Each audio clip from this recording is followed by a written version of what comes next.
Bonjour.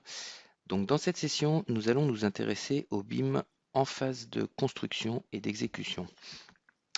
Donc cette présentation va avoir pour objet de vous présenter comment on peut utiliser un modèle intelligent tout au long de la phase exécution. Donc quelles sont les technologies offertes aujourd'hui sur le marché, notamment par Autodesk, pour tirer parti de l'existence d'un process BIM dans le cadre du projet, dans la phase d'exécution.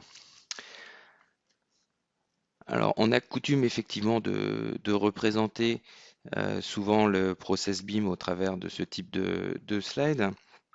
L'idée, c'est effectivement de couvrir les différentes phases qui se passent après l'appel d'offres.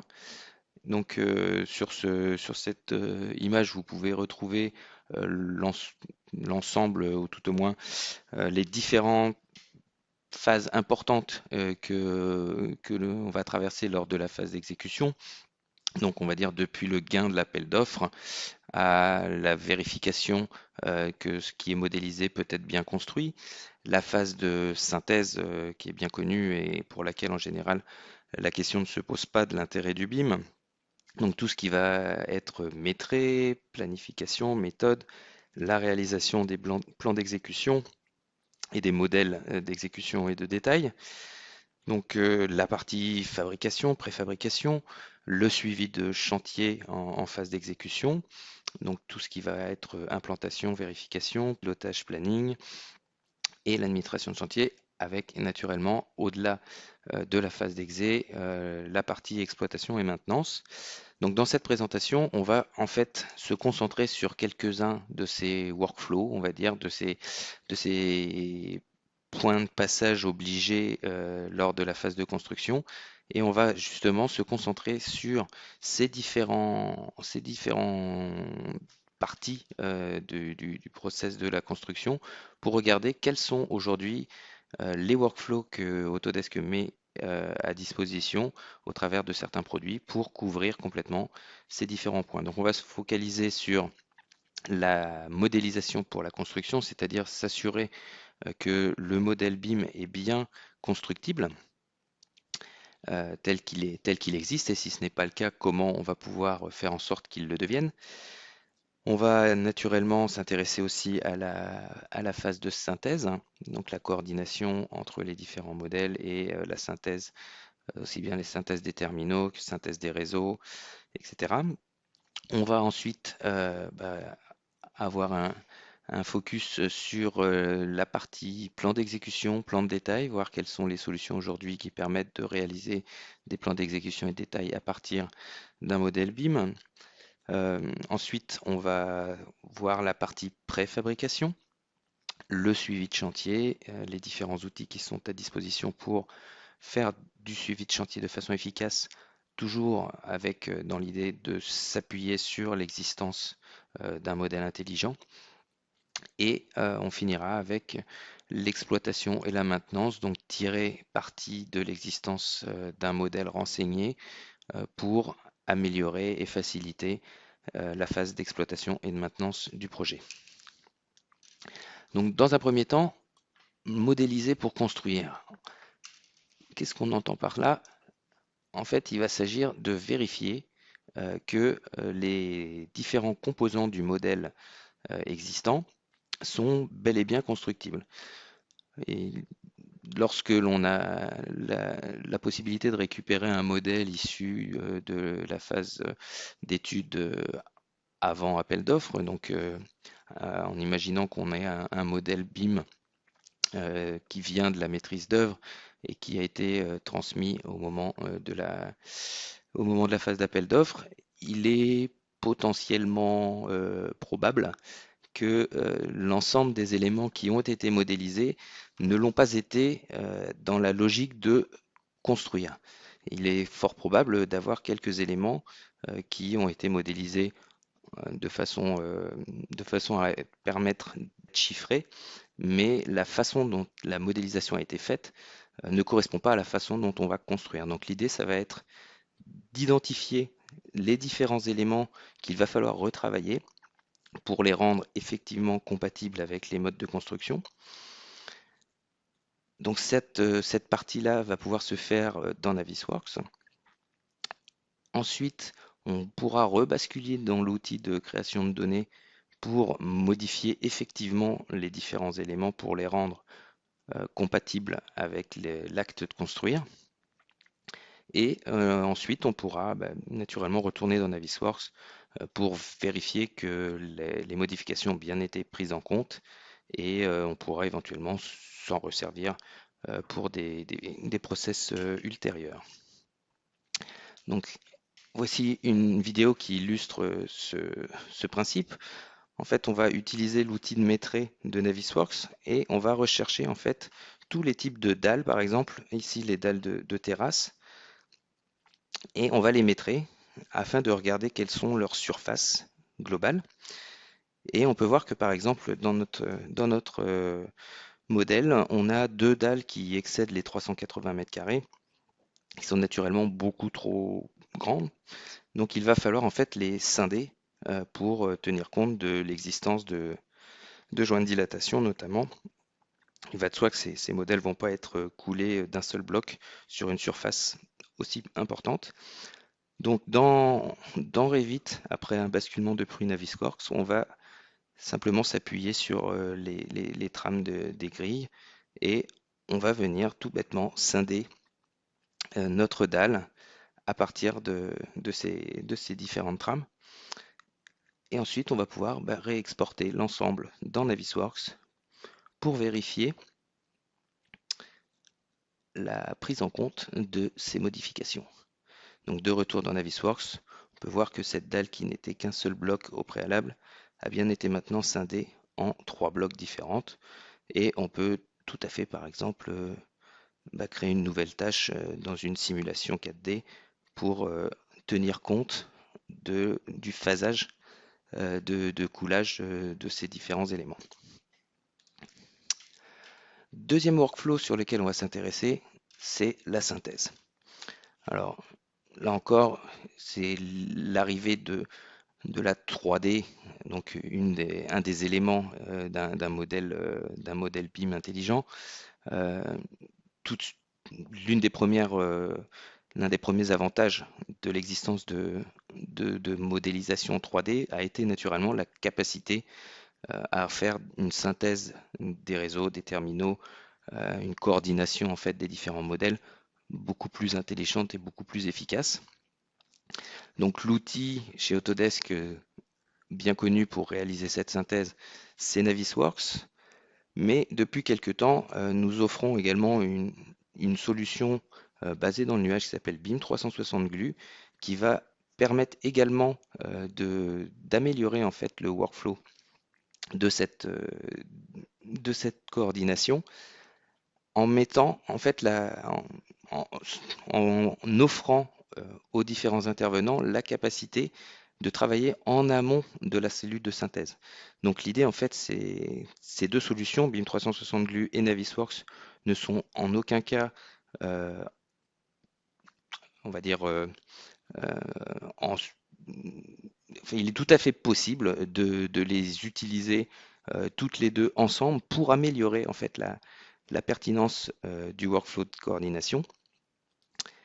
Alors comment on va procéder? En fait, on va simplement faire en sorte que les différents projeteurs, les différents intervenants des différents lots vont uploader sur le nuage leur modèle. Donc le BIM Manager va pouvoir venir agréger les différents modèles en fonction des besoins de la synthèse. Il va pouvoir créer autant de modèles combinés que nécessaire pour une parfaite compréhension. Il va pouvoir effectivement utiliser les outils de détection d'interférences existants à l'intérieur de BIM 360, mais appliqués sur des petites zones ou pour des lots très précis. Et chaque intervenant pourra accéder directement via cette solution aux clashs qui auront été déterminés au travers de la solution BIM 360 Glue. L'énorme intérêt, c'est de pouvoir travailler en fait en amont de la grand-messe réunion de synthèse qu'on pouvait imaginer être hebdomadaire, et donc de pouvoir régler en fait très facilement, je dirais, chaque entité indépendamment, l'essentiel des clashs pour pouvoir en fait prioriser de façon beaucoup plus intelligente les, les clashs importants qui ne peuvent pas être réglés simplement. Donc en fait, on va combiner l'utilisation de BIM 360 Glue en amont de celle de Navisworks pour pouvoir augmenter l'efficacité de la détection d'interférences et augmenter l'efficacité de la cellule de synthèse pour que celle-ci ne se concentre vraiment que sur les clashs qui posent problème et qui ne peuvent pas être réglés de façon simple. Donc le workflow proposé, effectivement, c'est donc l'utilisation de BIM 360 Glue. Donc les projeteurs déposent leur modèle, ils résolvent, je dirais, indépendamment les uns des autres les différents problèmes qui ont pu être évoqués. Et ensuite, on va automatiquement repositionner on va pouvoir accéder en fait au travers de BIM 360 Glue, un peu à l'instar de Navisworks avec le switchback, on va être capable de retrouver ces différents clashs pour les régler à l'intérieur de l'outil de conception ici Revit, de sorte que ensuite dans Navisworks, on ne s'intéresse vraiment qu'aux clashs qui sont très problématiques en allant beaucoup plus loin sur la détection des clashs en question. Donc voici une vidéo qui illustre ce workflow. Donc nous sommes là dans l'interface de BIM 360 Glue dans laquelle on a uploadé en fait un modèle structure et un modèle de tuyauterie.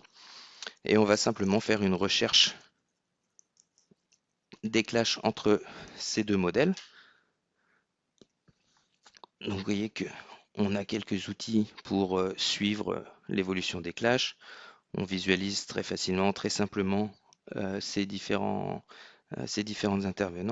interférences. Donc on a la possibilité en fait d'ajouter naturellement des commentaires, des annotations sur chacun de ces clashs. Ce qui va être surtout intéressant, c'est que BIM 360 Glue étant un outil de coordination et de collaboration qui fonctionne à travers une connexion avec un identifiant unique, on va être capable de notifier directement via email un ensemble de clashs ou simplement des clashs individuellement à la bonne personne qui pourra directement intervenir. Celle-ci n'aura qu'à cliquer sur l'URL qu'elle recevra par email pour basculer dans l'interface de Glue et ensuite pouvoir éventuellement rebasculer dans son outil de conception pour, pour régler le problème.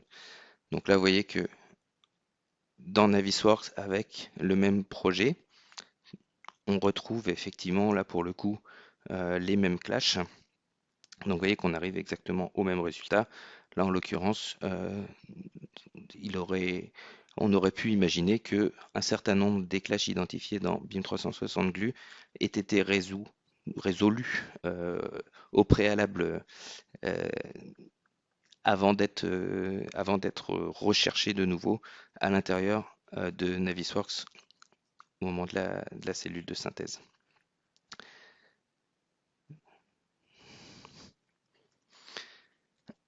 Alors, troisième workflow qui va nous intéresser, c'est la création de modèles et de plans d'exécution.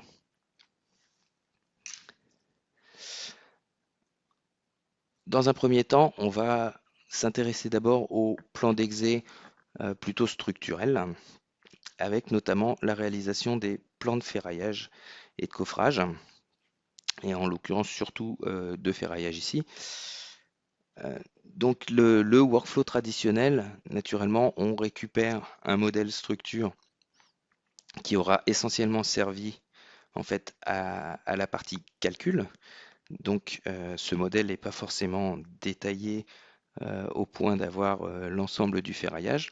En revanche, on va être capable de s'appuyer sur différents modules qui apportent des fonctionnalités complémentaires à Revit, en particulier par exemple le module sophistique, qui va permettre de réaliser un, un détail du ferraillage 3D très avancé, et c'est sur la base de ce modèle détaillé avec le ferraillage 3D inclus, que l'on va pouvoir ensuite réaliser les plans de ferraillage tels que ceux qu'on a l'habitude de fournir sur le chantier, par exemple, pour la réalisation de ce type d'ouvrage.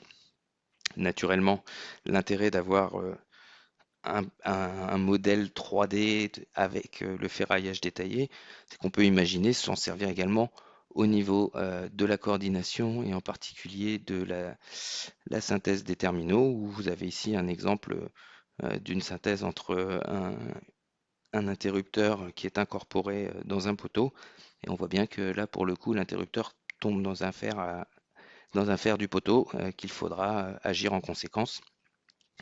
Et le dernier point, c'est effectivement la capacité ensuite de suivre la réalisation du ferraillage sur le chantier au travers d'outils tels que BIM 360 Field, que l'on va décrire un petit peu plus tard.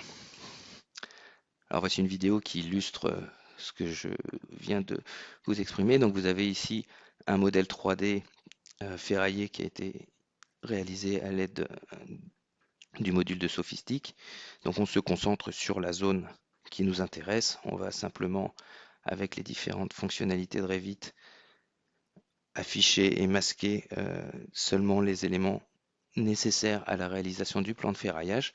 Puis ensuite, on va pouvoir utiliser les outils puissants d'annotation de Revit pour créer immédiatement des plans tels que ceux que l'on a l'habitude d'utiliser, avec de grandes capacités d'affichage sur les styles de cotation, sur les styles d'annotation.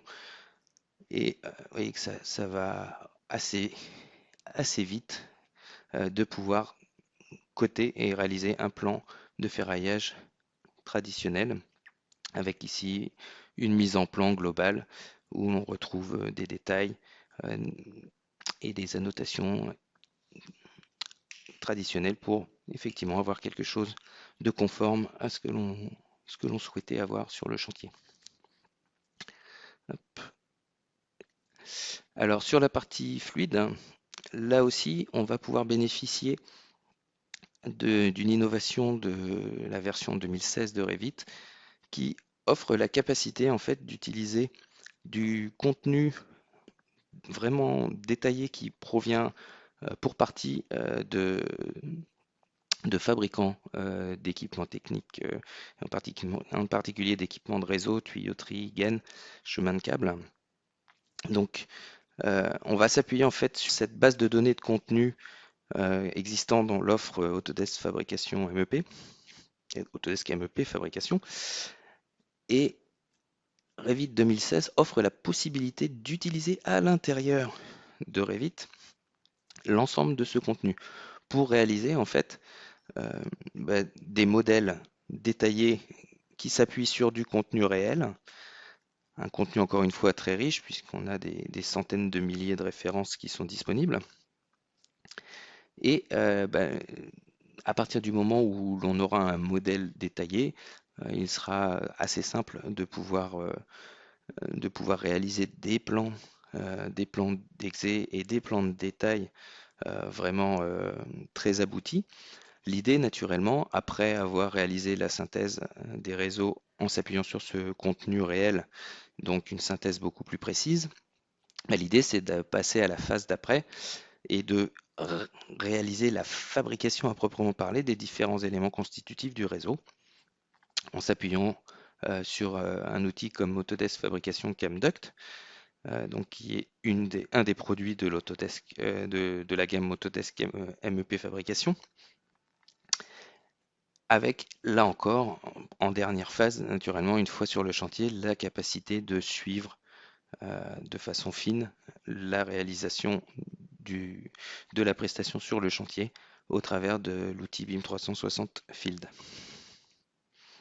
Voici une vidéo qui illustre l'utilisation de ce contenu fabricant. Donc pour les gens aguerris avec l'utilisation de Revit MEP, ils peuvent voir sur la partie droite une nouvelle fenêtre qui s'appelle MEP Fabrication Part et qui permet en fait d'utiliser du contenu qui vient de la base de données de contenu fabricant d'MEP fabrication.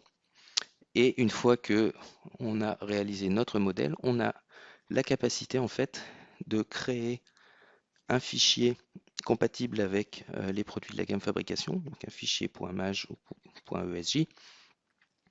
Et lorsque l'on ouvre directement ce fichier créé à partir de Revit, dans ChemDuct, on retrouve l'intégralité de la liste des éléments.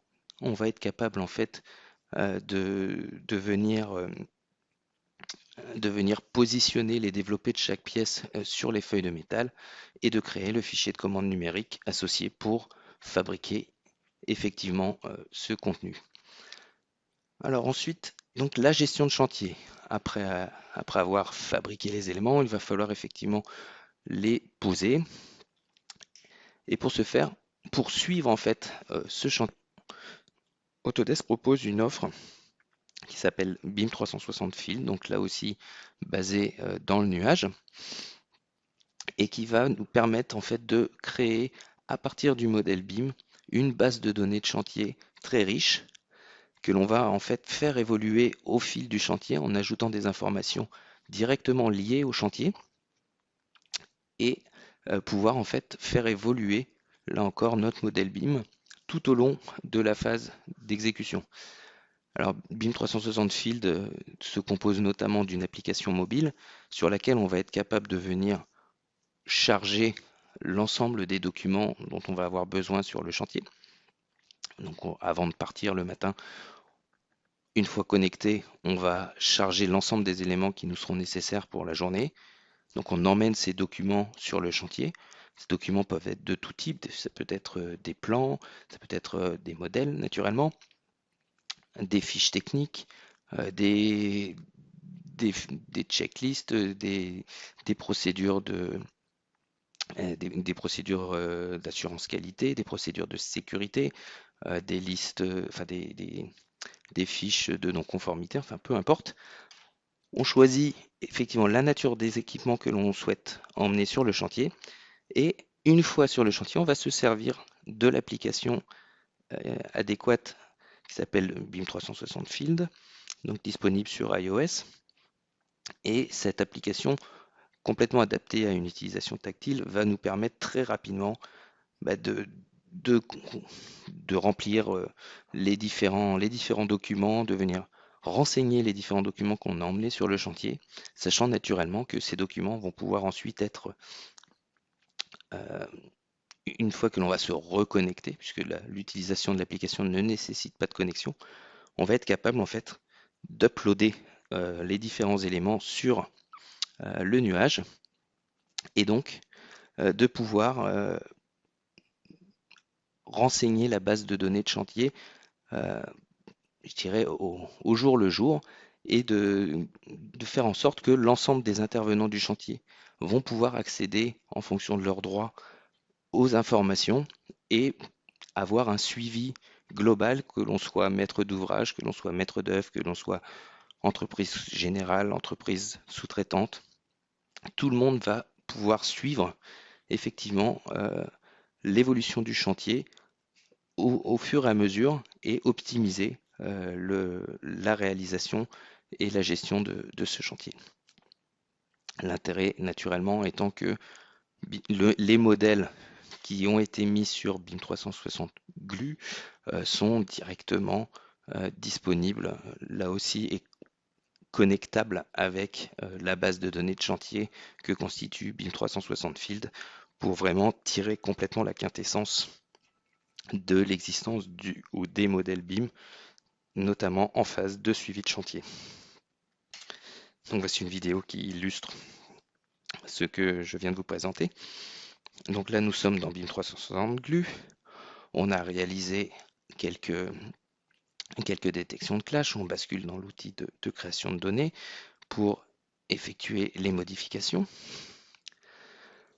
BIM 360 GLU Field font partie en fait d'une offre plus globale BIM 360 qui comprend notamment BIM 360 Plan qui est un outil pour faire du Lean Construction, donc du suivi notamment de tâches et de micro-planning avec la capacité en fait de pouvoir associer les tâches à des objets. Donc là, on est dans l'application BIM 360 Field. On va pouvoir directement, à partir du modèle, euh, faire de la levée de réserve, du suivi de réserve à proprement parler. On accède aux différentes informations. Naturellement, on profite des avantages euh, des outils connectés tels que smartphones et tablettes pour renseigner au mieux l'ensemble. Et naturellement, euh, une fois qu'on a remonté toutes ces informations sur la base de données, on va être capable de faire du reporting de façon très précise puisque chaque élément de cette base de données va pouvoir être exploité au travers de différents rapports. Alors dernière phase, l'exploitation et la maintenance. Donc l'idée c'est naturellement bah, à l'issue du chantier bah, que le modèle euh, continue à vivre et serve pour améliorer la phase d'exploitation. Donc l'idée effectivement là ça va être de se servir des différents modèles qui peuvent avoir été positionnés sur Glue et en particulier bah, le modèle final qui constituera la compilation des différents modèles tels que construits. Dans BIM 360 Field, on va s'appuyer sur l'ensemble de ces informations et sur toutes celles qui ont été relevées au fil du chantier pour réaliser l'ensemble des procédures de réception et la mise en service des différents équipements. C'est à ce moment-là qu'on va venir renseigner beaucoup de choses qui seront fort utiles en phase d'exploitation, telles que les dates de mise en service, les dates de début de garantie, euh, les, les durées de vie, naturellement l'ensemble des fiches techniques associées aux différents équipements et ainsi de suite. Et c'est au travers de l'interface de BIM 360 Field que l'on va pouvoir sélectionner un ensemble d'équipements que l'on va envoyer vers une application iPhone qui s'appelle Building Ops, qui est toute récente et qui va permettre en fait d'offrir des outils pour la maintenance et l'accès aux données sur le bâtiment de façon à pouvoir entrer dans un processus d'exploitation et de facilities management. Donc voici une vidéo qui illustre ce principe. Donc l'offre s'appelle Autodesk Building Ops. Donc on va retrouver en fait différentes, différentes capacités. Donc le manager du Facilities Management va venir par exemple accéder à la base de données de chantier, choisir les éléments, vérifier que les informations sont bien présentes et on va exporter cet équipement vers l'application Building Ops où l'on retrouve en fait les différentes informations, y compris naturellement euh, les photos et autres que l'on avait pu visualiser sur BIM 360 Field. On retrouve une capacité aussi à basculer vers le modèle, simplement en cliquant sur un équipement, puisque l'ensemble des informations sont mappées entre la base de données et le modèle. Et on va également avoir, au travers de cette application, la capacité par exemple de créer des tickets qui vont déclencher des actions de maintenance. Donc les utilisateurs ont la capacité d'accéder à cette information pour exprimer des besoins qui vont derrière engendrer des actions en termes de suivi, d'exploitation et de maintenance des différents équipements.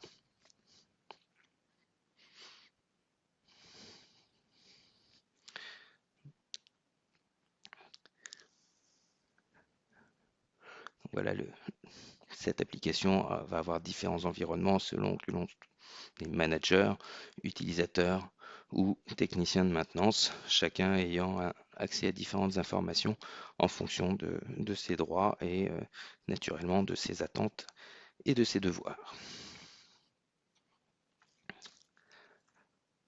Voilà, je vous remercie. N'hésitez pas au travers des commentaires sur cette vidéo à poser éventuellement des questions.